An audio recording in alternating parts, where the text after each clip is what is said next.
पूरी दुनिया एक तरफ हो गई। आप क्यों मुस्कुरा रहे हैं विशंबर जी?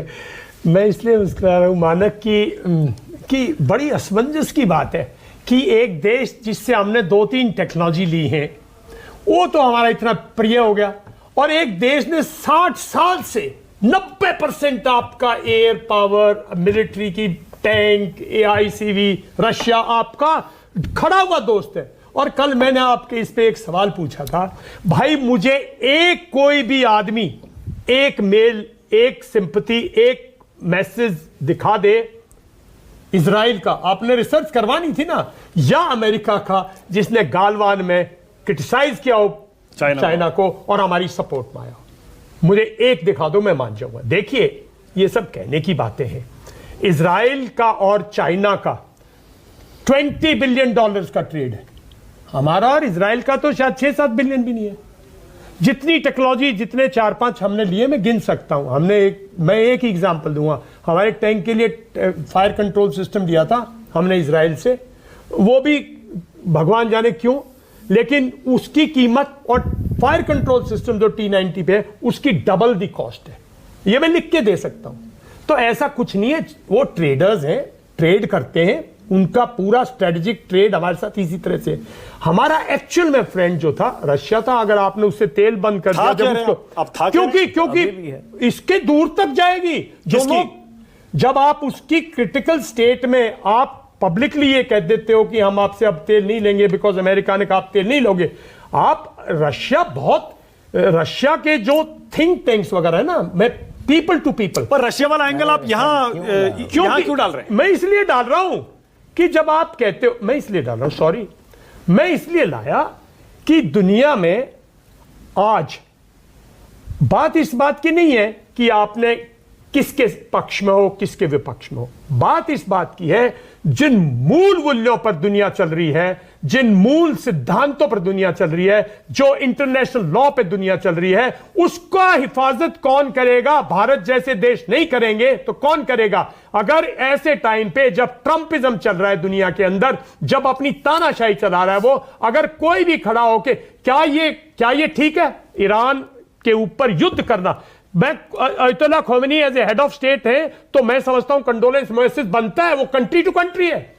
क्या आपका फर्स्ट स्टेप, जितनी भी कंट्रीज हैं, लॉ अबाइडिंग कंट्रीज हैं, उनका पहला दायित्व यह नहीं बनता कि अमेरिका ने और इजराइल ने एक कंट्री की सॉवरेनिटी को वायलेट किया है, अटैक किया है? कितने स्टेटमेंट्स आए विषम? किसी ने नहीं दिया। तो मैं वही और मैं कह रहा हूं, आप ये क्यों चाहते हैं कि हिंदुस्तान पूरी दुनिया के खिलाफ खड़ा हो जाए? आप क्यों चाहते हैं कि हिंदुस्तान, मैं चाहता हूं हिंदुस्तान 10 साल के बाद सुपर पावर आए, क्यों नहीं चाहते हम?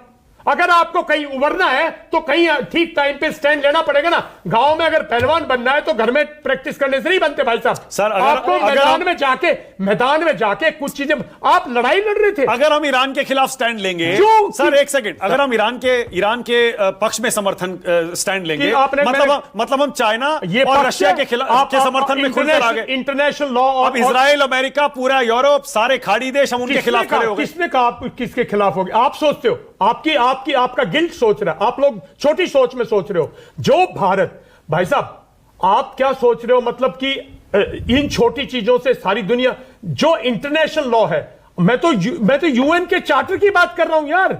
UN के चार्टर कहता है वायलेशन है, तो इसमें किसी भी कंट्री का, इंडिया का, किसी भी मुल्क का इसका, या तो फिर आप ये मान लीजिए कि आगे अगले 10-15 साल तक जो ट्रंप कर रहा है करता जाएगा, जो अमेरिका कर रहा है करता जाएगा, जो इजराइल करता जाएगा।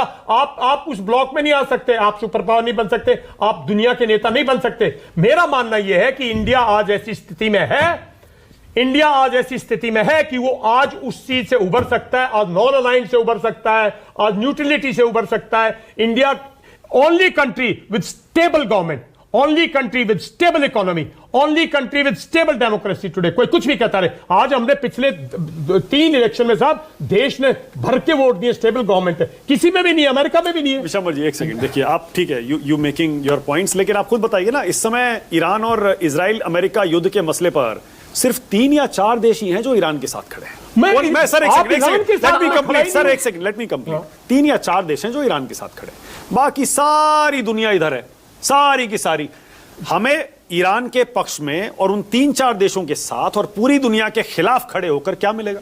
साहब आप किसी के खिलाफ नहीं हो रहे हो, आप लोग गलत सोच रहे हो। कि मैं ईरान के पक्ष में हूं या इजराइल के पक्ष में हूं। मैं कह रहा हूं जिन मूल्यों पर यह दुनिया चली है सेकेंड वर्ल्ड वॉर के बाद, यूएन के बाद, उन मूल्यों की सुरक्षा करने के लिए अगर आप बोलते हैं तो दुनिया आपके साथ होगी, क्योंकि वो मुल्क कमजोर है। आप क्या कहते हैं, आप क्या कह रहे हैं कि भाई एक छोटा सा मुल्क अफ्रीका का नहीं बोल रहा तो आप भी मत बोलिए, सोमालिया नहीं बोल रहा आप भी मत बोलिए, सिंगापुर नहीं बोल रहा आप भी मत बोलिए साहब, आप बोलिए मत ना, क्योंकि फिर बोलिए हम भारत नहीं है, बोलिए हम